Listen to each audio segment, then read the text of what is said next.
Let's talk about Royal Oak Station. Royal Oak is a station on the Hammersmith and City and Circle lines of the London Underground. It's located just outside Paddington. As a matter of fact, it's so close to Paddington Station that it only takes a little over a minute to get between the two. Despite being so near to the action, it's a relatively small station, an island platform serving two tracks, accessed from a small ticket office on Lord's Hill Bridge. The modern station has some clues as to its origins. This sort of two-tone brown and buff colour scheme was used by the Great Western Railway. It's intended to mimic Cotswold stone, and the colours were officially known by them as light and dark stone. So yes, this station ultimately owes its origins to the Great Western Railway. Kind of. The GWR was the mainline railway company that built Paddington Station. It had been founded to connect London and Bristol, two important British cities. The priority in the early days of railways in Britain was to connect the major cities together, but as the 19th century went on, new markets started to emerge. One of these was commuter trains. In 1863, the Metropolitan Railway opened. This was a line whose main market was commuters. It ran from Paddington to Farringdon and, in its early days, was operated by the GWR. The chief engineer on the Metropolitan was John Fowler, who believed the Metropolitan had further potential. It was he that suggested the construction of a Circle line. It was also he that suggested a line from Hammersmith, an up-and-coming town just outside of London. Now, the easiest way to get from Hammersmith to the Metropolitan Railway was to use the Great Western Line into Paddington for part of the route. The GWR believed that this could be a mutually beneficial arrangement. They could use the new line to get to South London. So the Hammersmith and City Railway Company was formed. It would be an independent company, but the GWR and the Metropolitan would both have interests in it. The GWR was, back then, to run the actual trains as they did on the Metropolitan Railway. Then things got complicated. The GWR and the Met fell out over a number of issues. The reasons for this are complicated, but the outcome was that the GWR said, "Fine, if you're going to be like that, you can run your own trains," and took their rolling stock home with them. The Metropolitan bought rolling stock. While all this was happening, the Hammersmith and City Railway was still being built. The dispute would eventually be resolved, but it would result in the GWR and the Met having a somewhat confused relationship with regard to the new line, at least in the early days. The line opened on the 13th of June 1864. Initially there were only 4 stations: Paddington Bishop's Road, Notting Hill, now Ladbroke Grove, Shepherd's Bush, now Shepherd's Bush Market, and Hammersmith, although not the current Hammersmith station. Back then, the Hammersmith station was a temporary thing until they could extend the line to Fulham or Barnes. Neither of these happened, and the current station was built in 1868, when they gave up. What you may have noticed is that Royal Oak is not on that list. It wasn't built back then. In those days, Paddington was basically the edge of the city. There was no need for a station at Royal Oak. In 1865, the Metropolitan Railway took over train services on the Hammersmith and City line, making it, to all intents and purposes, an underground line. The GWR did still run trains over the line because it provided a useful connection to what's now Kensington Olympia, but that's another story. Now, the problem with sharing track with the GWR was that the 2 tracks into Paddington were incredibly busy. Prestigious express trains to the West Country versus frequent commuter trains. Operational problems were inevitable. We tend not to say traffic jams when it comes to trains, but imagine a traffic jam but with trains. So the GWR built a new set of tracks south of the main line for Hammersmith and City line trains only. These tracks opened in 1871. By this time, it was clear that there was money to be made from short-distance commuter trains, and with that in mind, they built a new station. It was to be named Royal Oak, or sometimes the Royal Oak, after a nearby pub, what is now the Porchester.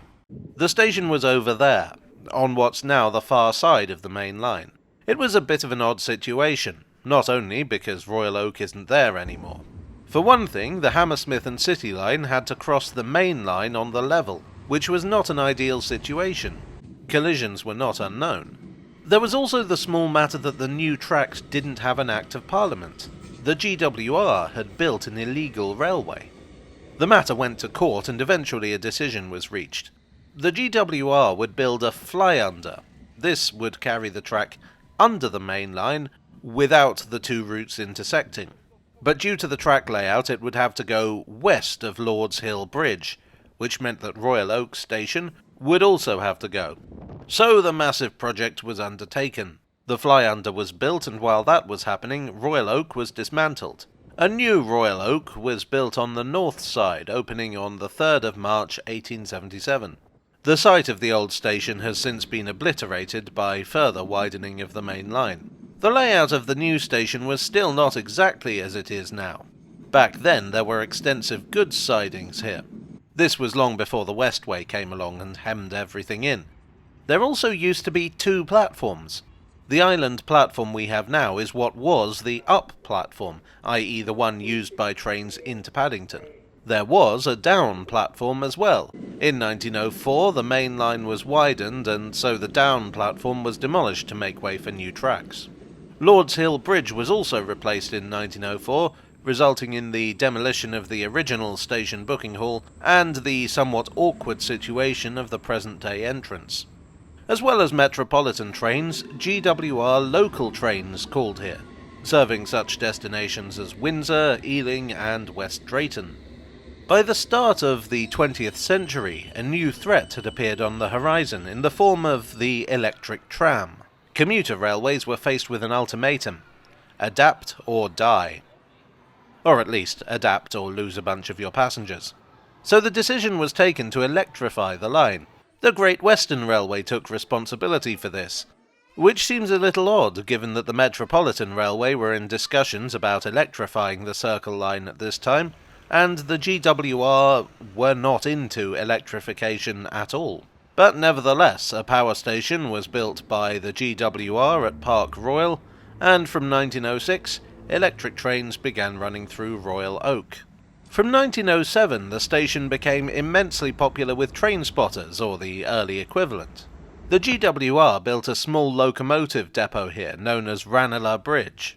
The main shed was at Old Oak Common, but Ranelagh Bridge was designed to provide a quick turnaround for express locomotives right outside Paddington. Engines would be uncoupled, head to Ranelagh Bridge, get coaled, watered and turned around, and then head back to Paddington for their next train. The most prestigious locomotives on the entire railway could be seen here. Engines of the Castle class, Kings, Halls, Saints. I realise none of this will mean anything to you if you're not a train nerd, so I'll stop. Westerns. In 1933, the Metropolitan Railway became part of London Transport, and was rechristened as the Metropolitan Line of the London Underground. The following year, the GWR's local trains ceased to call here. From a passenger point of view, the Hammersmith and City line was just a branch of the Metropolitan Line of the London Underground. But behind the scenes, things were a little more complicated. The fact that the line was jointly owned meant that every improvement that the Underground wanted to make had to be approved by the GWR. And the fact of the matter was that the GWR just wasn't that interested in purely commuter trains. As a result, the GWR were reluctant to invest in a line that they saw as a distraction, and so stations on the Hammersmith and City line started to look distinctly shabby, while the rest of the tube network saw massive upgrades. In 1948, the GWR was nationalised, becoming part of British Railways. Simultaneously, London Transport was also nationalised. To simplify matters, it was decided that the Hammersmith and City line should officially become part of the London Underground, outright, fully. But only the bit west of Westbourne Park. In 1960, the goods sidings at Royal Oak closed. In 1970, at last, the sensible thing was done and Royal Oak was officially handed over to London Transport. That same year, the Westway opened past the station. In 1991, the Hammersmith and City line gained a separate identity on the tube map, and in 2009, the Circle line was extended out to Hammersmith. Well, I say it was extended. But in real terms, Circle Line trains just started running over the Hammersmith and City line. In 2018, a proposal was put forward to build a coach station here on land formerly used for equipment for the building of the Elizabeth line, but that was rejected, partly because Royal Oak couldn't handle the extra traffic. These days, Royal Oak feels like a bit of an anachronism. It's a busy station, but nothing like as busy as Paddington, except at the time of the nearby Notting Hill Carnival when it becomes ridiculously busy. It's not an accessible station, although the possibility has been raised of using vacant land near the station to rebuild things yet again. That same vacant land that was going to be used for a coach station. I guess it's a sign of the changing times that we've gone from no need for a station in the local area to a station that's a key part of the local community. Still, I do like that ticket hall. Well, I hope you enjoyed this jointly owned tale from the Tube.